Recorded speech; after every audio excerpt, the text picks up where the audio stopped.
नमस्कार, मैं हूं आपके साथ साक्षी। विधानसभा चुनावों की तारीखों का ऐलान होते ही बिहार का राजनीतिक माहौल गर्मा गया है। चुनाव से पहले ही एनडीए में अंदरूनी विवादों की खबरें आने लगी हैं। खासकर जेडीयू और बीजेपी के बीच सीट शेयरिंग को लेकर टकराव देखा जा रहा है।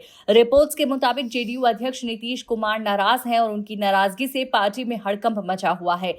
सहयोगी दल भी इस स्थिति से चिंतित है। नीतीश कुमार की नाराजगी इतनी गंभीर मानी जा रही है कि प्रधानमंत्री नरेंद्र मोदी को खुद बिहार आकर उन्हें मनाना पड़ सकता है।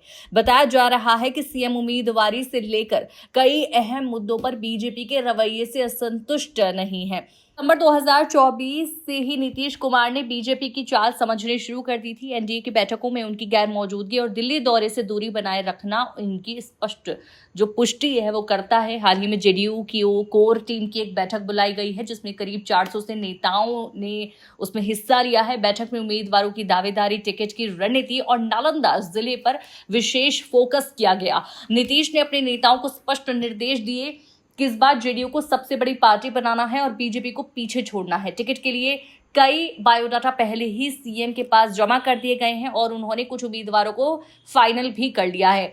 बीजेपी की तरफ से धर्मेंद्र प्रधान को सीट शेयरिंग पर सहयोगियों से चर्चा करने की जिम्मेदारी दी गई, लेकिन जेडीयू के नेताओं से बातचीत के बाद भी कोई हल नहीं निकल पाया है। इसलिए अब पीएम मोदी को ही नीतीश कुमार को मनाने के लिए बिहार आना पड़ रहा है। लेकिन दिलीप जायसवाल के हालिया बयान ने जेडीयू में नाराजगी और बढ़ा दी है।